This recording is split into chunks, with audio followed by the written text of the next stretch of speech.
Graça e paz, família, graça e paz, meu amigo, graça e paz, meu amado e valoroso irmão no Senhor. Tudo bem? Bom dia! Damos gratidão a Deus pela oportunidade de outra vez buscarmos nos fortalecer no caminho do Senhor, buscando entendimento, direcionamento, entendimento da palavra, né? E aí eu fico imaginando, meu querido e amado irmão, o quanto você deve ficar ali ansioso, né? Esperando esses devocionais aqui, pelo número de visualizações, que às vezes eu passo e olho, né? Quando eu lanço o outro, a gente acaba olhando as visualizações e até imagino, mas não tem problema não. A ideia é a gente ser perseverante, a gente ter ânimo e continuar no nosso trabalho aqui árduo, que é trazer a palavra do Senhor. É claro que a gente sabe que milhares de pessoas irão ignorar, milhares de pessoas não serão tocadas. O Senhor é que tem um trabalho, que tem uma proposta, um propósito para cada um de nós, né? Ele tem ali a sua soberania, nós temos ali também o livre-arbítrio, que eu estou colocando, o livre-arbítrio no sentido, a ideia do livre-arbítrio, e o que eu coloco aqui é te trazendo essa possibilidade que você possa, em tese, viver esse teu livre-arbítrio, né? Essa tua, vamos dizer assim, esse teu direito de exercer ou não, caminhar nas coisas do Senhor. Quando a gente esteve ontem no devocional de ontem, no capítulo 24 de Josué, a gente passou uma parte do versículo, se você acompanhou, falando que a família de Abrão, né, a família de Abraão, muito possivelmente, muito possível não, o texto de Josué, ele confirma aquilo que o texto de Gênesis não nos dá a clareza, mas lá no texto de Josué ele confirma que a família de Josué era uma família que adorava outros deuses, e adorar outros deuses, na nossa concepção, é a prática da idolatria, né? Quando você, por exemplo, porque o Senhor já era conhecido. Então, tira aí. Então, quando eu trago esses devocionais, quando eu trago essas informações, quando eu trago essa meditação, eu não sou dono da palavra, eu não sou dono da verdade, mas o que eu me coloco aqui é na busca de ser instrumento do Senhor, disso aqui que seja a vontade do Senhor, e que por meio, vamos dizer assim, que o Espírito Santo, por meio de mim, se comunique ao teu coração, principalmente para você que ainda não tem a sua confissão de fé, ainda não se estabeleceu na verdade, e para você também, meu irmão, que tem muito mais conhecimento bíblico do que eu, que tem uma experiência muito maior, que talvez tenha uma santidade até maior, que tem até uma espiritualidade maior do que a minha. Eu ainda preciso crescer muito nisso, mas que em algum momento, de repente, você possa estar vacilante, né? Você possa estar claudicante aí em relação à tua caminhada, e a gente tenta ser, vamos dizer assim, esse ponto de apoio, não um ponto de referência, esse ponto de apoio, porque da mesma forma que eu faço meus devocionais, eu escuto vários devocionais, faço a leitura de diversas mensagens enviadas por amigos cristãos, ou às vezes até mesmo pessoas que não são cristãs, que não declaram a sua confissão de fé. Então a gente está nesse processo aí de contato diário com a palavra. Então, tenha isso. A ideia é que eu me coloco como instrumento para te dar essa oportunidade de você manifestar. Se você continuar ignorando, se você que não é cristão, ainda não aceitou o Senhor e Salvador, continuar ignorando, uma coisa você pode ter a certeza, foi uma questão literal de livre-arbítrio seu, foi uma questão literal de rebeldia sua, tá? De rebeldia sua na palavra. O que eu tenho tentado é dizer para você, assim como tenho também, tenho aceitado dentro de mim, não há vida fora do Senhor Jesus Cristo. Não há vida, não há realização, não há riqueza, não há nada que seja importante, nada que se fundamente, se nós não estivermos ancorados, estabelecidos, vivendo dentro do que preceitua a palavra de Deus, a própria vontade de Deus. E para isso, esses devocionais, eles te estimulam a ter uma vida de comunhão, uma vida de oração, uma vida de súplica, uma vida de estudo de palavra, uma vida de relacionamento com outros cristãos, outras pessoas que procuram viver isso também na sua vida, e aí sim, o corpo de Cristo seja estabelecido com você sendo mais um membro desse corpo. Essa é a nossa ideia. E aí, nesse aspecto, o número de visualizações, ele dá um norte se está chegando nas pessoas. Se o número de visualizações é baixo, ou as pessoas elas optam por não querer, ou então a mensagem não as toca. É uma questão natural. Ela já ouviu de repente alguma e se sente que não, por aqui não tem conhecimento. Mas que mesmo que você não assista, mas que você tenha alguém que possa então te ajudar a descobrir a Cristo Jesus que está nas Escrituras. E o primeiro passo é descobrir aqui nas Escrituras, mas como as Escrituras não é uma tarefa tão fácil nem para você nem para mim, para ninguém, só para poucos aí a gente vai aqui com esse desejo, com esse amor, tá certo? Nossa meditação de hoje, né, vai no livro de Juízes, chegamos ao livro de Juízes, ó. Já passamos por Gênesis, Êxodo, Levítico, Números, Deuteronômio, Josué, agora nós estamos no livro de Juízes. Para falar, estamos no livro de Juízes. E aí a gente vai pouco a pouco. E o livro de Juízes é interessante que nós vamos tomar o capítulo 1º, versículo 1º como o nosso ponto de referência. A partir daqui a gente vai tentar avançar e esperamos que todos os dias tenhamos, por exemplo, a inspiração divina, vamos dizer assim, o agrado do Espírito Santo, a alegria do Espírito Santo na gente, no sentido de a gente possa te manifestar uma mensagem que possa te ajudar, né, nessa descoberta, ou então nessa certeza da tua caminhada cristã em Cristo Jesus. Tudo bem? Então, no livro de Juízes, no capítulo 1º, versículo 1º, está escrito assim, ó: E sucedeu, depois da morte de Josué, que os filhos de Israel perguntaram ao Senhor, dizendo: Quem dentre nós primeiro subirá aos cananeus para pelejar contra eles?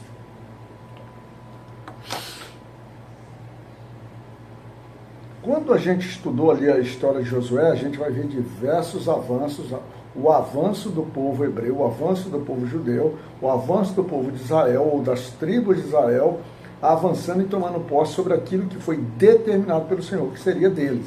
Isso é ponto pacífico. Agora, o interessante desse processo é o estabelecimento da regra em que Deus diz assim: olha, cada terra que você tomar posse, você deve o quê? Você deve expulsar? Você deve expulsar? Não. Deus diz assim: aqueles que vocês enfrentarão, vocês deverão matá-los. Vocês deverão acabar com todos eles. Porque a ideia principal que reside ali nas Escrituras, a ideia é que eram povos que praticavam idolatria, eram povos que praticavam iniquidade, eram povos que já estavam muito distantes do Senhor, eram povos que, durante o próprio avanço das forças de Israel, das tribos, eles tinham a oportunidade de manifestar seu interesse, a sua aceitação do reconhecimento da fé e do poder do Senhor nosso Deus, e aqueles que não assim o faziam deveriam ser mortos. Mas nós vemos que praticamente todas as tribos nos seus avanços cometeram falhas nesse sentido. Por quê? Porque eles estabeleceram em comunhão, estabeleceram em relacionamento, e eles viram algumas dificuldades no avanço, e vários desses povos e várias dessas tribos, eles permitiram que esses povos se estabelecessem, continuassem. Por exemplo, o próprio Josué, quando foi enganado pelos gibeonitas, né, ele acabou fazendo um pacto, e nesse pacto o próprio Josué e o povo de Israel tiveram, né, que, vamos dizer assim, defender os gibeonitas de ataque dos outros reis, que entendiam que como poderiam os gibeonitas, um povo, fazer aliança com o povo de Israel, fazer aliança do povo de Israel. Só que tinha sido uma aliança, como também nós já estudamos nos nossos devocionais, foram alianças o quê? Fraudadas, alianças mentirosas. Por quê? Porque em algum ponto Josué, nesse aspecto, e os líderes e toda a liderança acabaram, vamos dizer assim, sendo frágeis, se deixando levar pelas circunstâncias, pelas situações, ou seja, foram manipulados. E aí, no processo desses avanços dessas tribos, é interessante aqui, nesse primeiro termo, quando o Senhor diz assim: olha, subirá primeiro a tribo de Judá, porque Judá, a eles eu estou dando essa terra, né? Isso, na verdade, isso está escrito lá no versículo 2, que diz assim: diz o Senhor: Judá subirá, eis que lhe dei esta terra na sua mão. E nesse processo de conquista, esse capítulo, ele meio que vai trazendo, meio que um remake, né? Porque ele vai trazendo avanços, ele vai trazendo novos avanços, novas conquistas, mas ele também vai rememorando as falhas que Israel teve, porque ele vai conduzir aqui do versículo 4, praticamente, do versículo 4 até basicamente, do versículo 4 para frente, vamos dar mais, vamos botar assim, até o 20 como referência, ele vai falando do avanço e do avanço vitorioso desse povo de Judá, do povo de Simeão ali, sobre esse processo de conquista. E o engraçado é que Simeão vai acompanhar, porque Simeão ele é estabelecido dentro do próprio território de Judá. Ele está ali dentro do território de Judá. Quando você vai ver o mapa, é só botar no Google, colocar assim, distribuição das tribos de Israel ali no mapa, que ele vai te dar. Aí você vai ver que, imagina que isso aqui esse espaço aqui é o espaço de Judá, e aqui no centro, no meio deles, está a tribo de Simeão, que é os irmãos, né? Então eles vão fazendo essas conquistas. Mas o interessante, quando chega um determinado momento, caracterizando isso, quando chega um determinado momento, lá no versículo 19 diz assim: e foi o Senhor com Judá e despovoou as montanhas. Observe que o Senhor está com eles. O Senhor está com eles. Então, o interessante, ou vamos dizer assim, a alegria, vamos dizer assim, o bom de tudo isso aqui é a gente saber que as tribos se movimentam, mas elas não se movimentam só, porque o Senhor está sempre com eles. Porque lá no versículo 1, o Senhor está sempre por ele, porque o versículo 1 mesmo que nós lemos, ele já dá esse condão, quer dizer que o povo ainda tem esse contato. Josué morreu, mas o povo ainda tem esse contato, esse contato de ainda se direcionar, ainda pedir o Senhor, ou seja, ele ainda tem essa necessidade. Mas aqui eles vão vendo que ali no versículo 19, que diz assim: e foi o Senhor com Judá e despovoou as montanhas, porém não expeliu os moradores do vale, porquanto tinham carros de ferro. Ou seja, eles, apesar de estar sendo conduzidos por o Senhor, apesar de estar cumprindo, mas você vê que eles, na primeira dificuldade, aos olhos deles, eles conseguem então recuar. Eles conseguem, vamos dizer assim, fazer uma análise das dificuldades e dizer assim: não, poxa, por aqui não vai dar certo, aqui não vai dar certo, eles são muito fortes, eles poderão, isso vai dar muito desgaste, nós teremos muito abaixo nesse sentido. Ou seja, eles deixam de confiar no Senhor e aí passa, dentro de um processo natural, ter dúvida na condução da sua atividade, a dúvida na sua caminhada. E essa dúvida na nossa caminhada, meu irmão, isso aí para tudo que nós, para a tua vida prática, para a minha vida prática, essa dúvida certamente nos afastará no propósito final. Quando eu falo propósito final, ou seja, da plenitude do propósito, as coisas vão começar a ter embaraços maiores. E aí o que acontece nisso? Então eles permitem que esses povos, donos dos cavalos de ferro das montanhas, eles se estabeleçam no meio deles, eles ficam. Então acabam fazendo um acordo. E vamos dizer assim, o ruim de tudo isso, ou o interessante de tudo isso, ou a dificuldade de tudo isso, que não foi só eles, que você vai vendo nos versículos seguintes, em quase todos os versículos, que praticamente todas as tribos, nos seus avanços, vai dizendo que tiveram dificuldade. Manassés não expeliu os habitantes de Bet-Sean, vai dizendo que Benjamim não expeliram os jebuseus que habitavam em Jerusalém. Então os versículos vai dizendo que a partir daí, Efraim não expeliu os cananeus que habitavam em Gezer, Zebulon, os moradores de Quirone, os moradores de Naalol, Asser não expeliu os moradores de Arco, nem os moradores de Sidom, nem de Elab.